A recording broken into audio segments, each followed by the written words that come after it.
Turma do primeiro ano, livro de História, unidade 6, livro de História, unidade 6, e vamos falar de uma das civilizações mais impactantes da face da Terra, que é justamente Roma. Roma, o maior império que já existiu em toda a sua extensão, dominava a cultura e dominava a economia justamente de vários povos. Podemos dizer que eram grandes colonizadores. Criavam-se muitas colônias, as quais todas elas estavam submissas à metrópole, à sede que ficava justamente em Roma.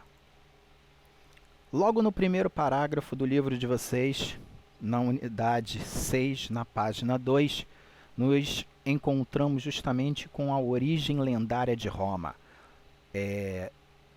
Dando continuidade aqui à leitura, no primeiro parágrafo, o poeta romano Virgílio, em seu poema épico Enéida, vincula literalmente a fundação de Roma ao universo mítico grego. Enéas, príncipe de Troia, fugiu quando a cidade foi destruída pelos gregos e aportou em uma região central da Península Itálica, chamada Lácio. Uma de suas descendentes, a princesa Réia Sílvia, teve os gêmeos Rômulo e Remo, de uma relação com o deus Marte. Amulho, rei de Alba Longa, onde eles nasceram, e que temia perder o reino para eles, atirou os meninos no rio Tibre, e aí uma loba, porém, os salvou e amamentou. Depois, com o passar do tempo, um casal de pastores encontrou e adotou as crianças. A partir daí, então, decidido a fundar uma cidade, Rômulo e Remo escolheram para isso o Monte Palatino, onde haviam sido salvos. Neste local, no ano 753 a.C., essa é a data fixada convenialmente, fundaram a cidade de Roma. Através dessa historinha da loba, dessas crianças sendo amamentadas pela loba, justamente nasce um dos maiores impérios de toda a história. E por que mencionar a loba?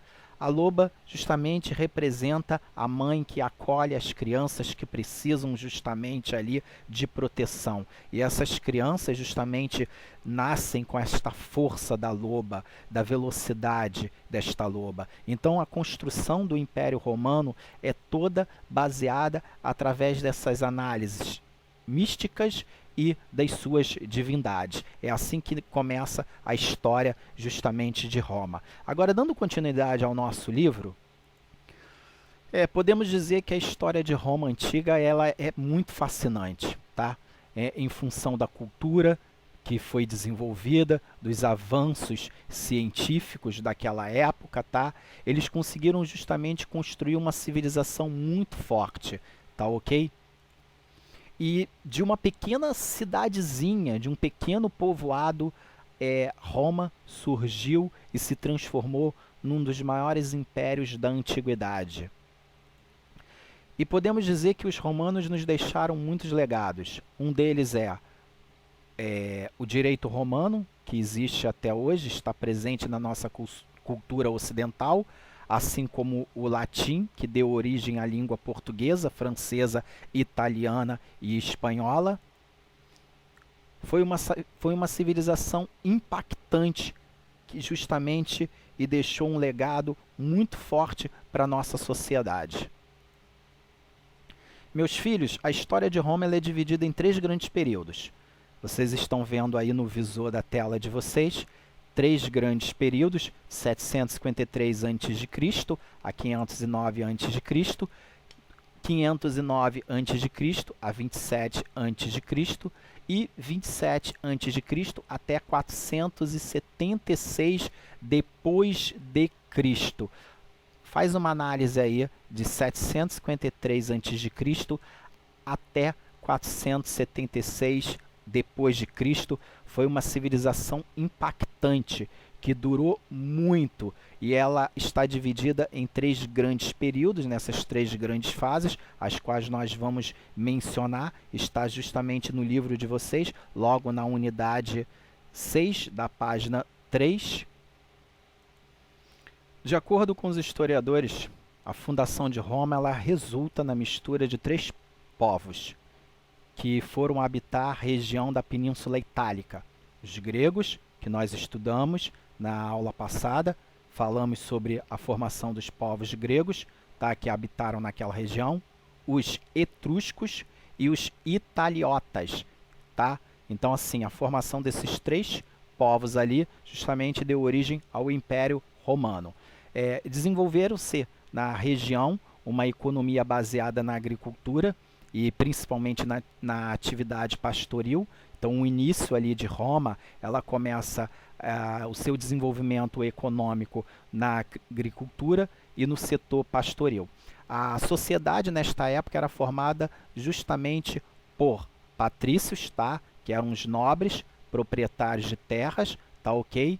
Nós temos uma outra camada da sociedade, os comerciantes, artesão, tá? Que eram pequenos proprietários, mas justamente esses estavam em uma outra camada da sociedade, tá ok?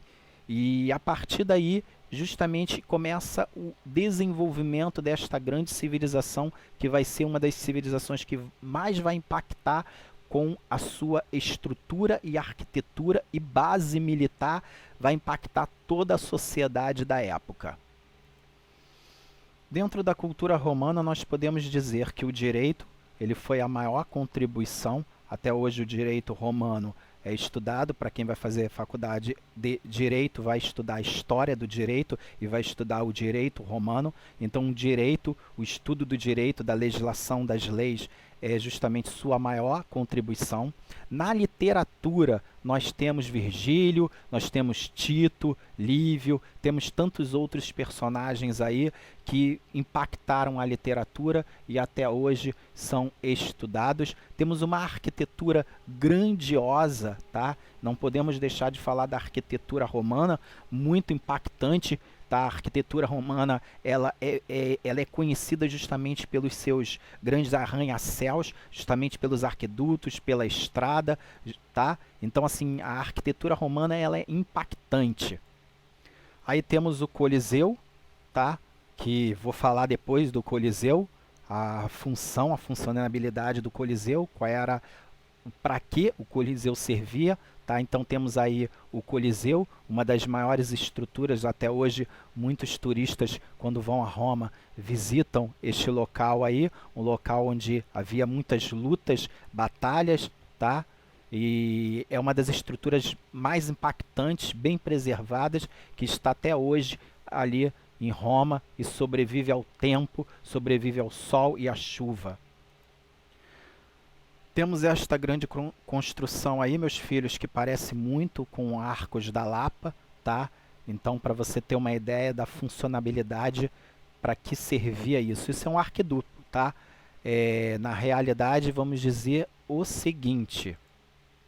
Bom, a pergunta é... Primeiro, para que serve um arquiduto? Esta é a primeira pergunta, né? Bom, primeiro a gente tem que entender que um arquiduto, tá?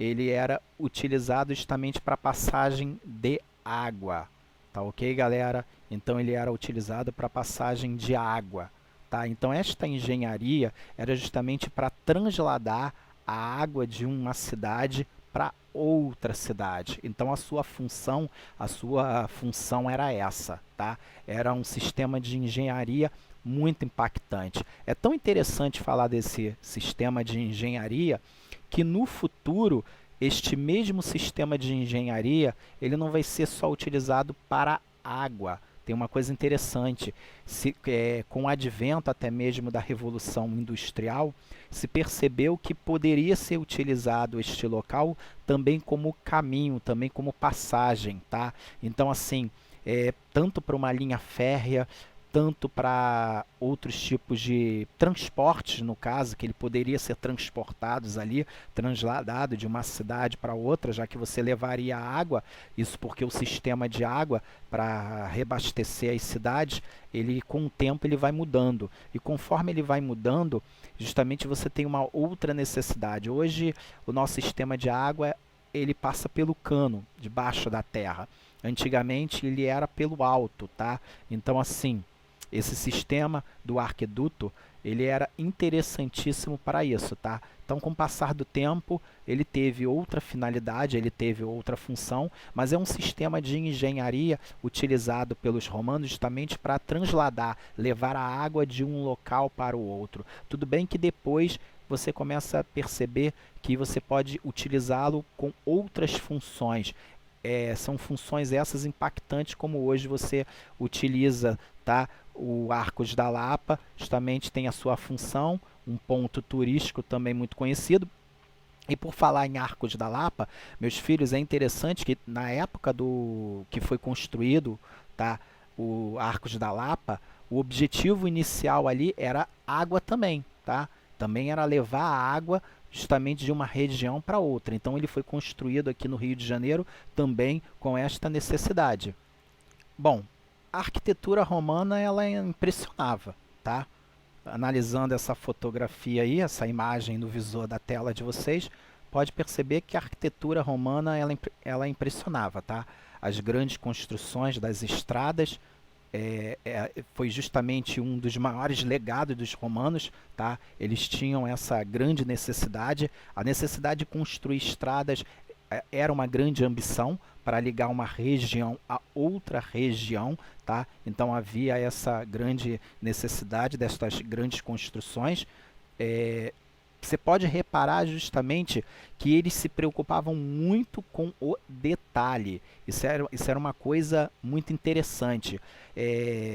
Era uma sociedade naquela época, era uma civilização que tinha muito orgulho das suas grandes construções, vamos dizer assim.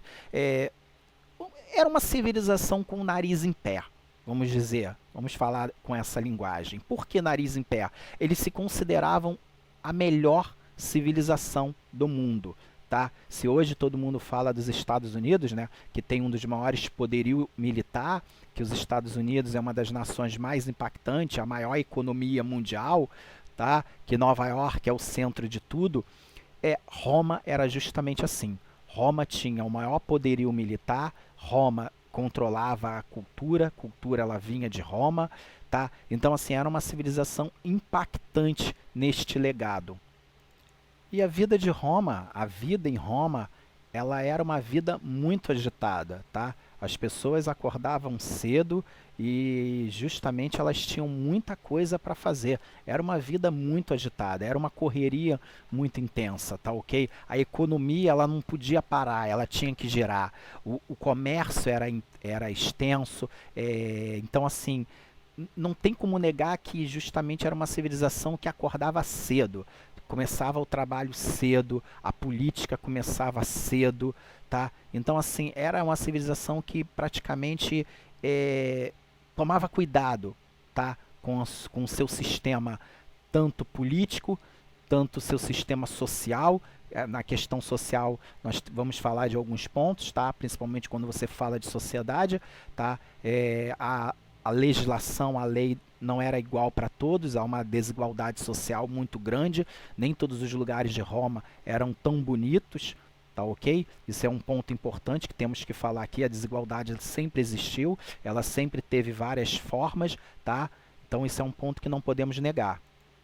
E voltando ao nosso quadro anterior, tá? Já falamos da arquitetura de Roma, a religião era politeísta, tá? Eles adaptaram a essa religião dos gregos, no encontro passado, na videoaula, eu falei sobre isso, tá? Tanto eu fiz essa menção, né? Quis mencionar que a religião dos gregos, muitas coisas puderam ser absorvidas pelos romanos. Embaixo aí no visor de vocês, vocês podem ver algumas divindades, tá? Que são impactantes, tá? Que fizeram partes ali tanto dos gregos e também fizeram parte dos romanos, tá? Então assim, a religião ela era politeísta, tá? Haviam várias divindades para vários momentos, ocasiões, várias festividades, tá? Haviam festas nas ruas, assim como hoje na nossa comunidade, na nossa paróquia, na nossa igreja, a gente também tem celebrações e festas. Os romanos também faziam a mesma coisa, tá? Eles também faziam as suas festividades, as suas festas, tá? Em relação às suas divindades ali. Um dos símbolos de Roma era justamente a águia, tá? A águia era justamente um dos maiores símbolos do Império Romano, tá ok? E vamos falar o porquê que a águia era justamente um dos símbolos do Império Romano ali. Bom, primeiro que a águia romana, tá? Aquila, em latim, ela era um símbolo da Roma antiga, tá? Ela era usada pelo exército romano, tá? Principalmente quando o exército romano marchava, ela era usada muito pelas legiões romanas. Haviam vários grupos, haviam várias legiões que faziam parte de um exército. E a águia ela só saía do acampamento romano em ocasiões raras, tá? Tem esse ponto aí. A águia ela justamente ela só saía ali do Império Romano, perdão, ela só saía justamente ali do acampamento, né? Em ocasiões muito raras no caso. Então, assim, em momentos de evento, festividades, solenidades, funeral, então, assim, eram ocasiões ali em que essa águia saía ali. Tá bom, galera? Quando se tomava posse de um ambiente, tomava posse de uma nova terra, tá? Batizava algum grupo, batizava uma nova legião, tá? Então a águia, ela justamente ela era o símbolo. A águia, ela é símbolo também de fortaleza, né?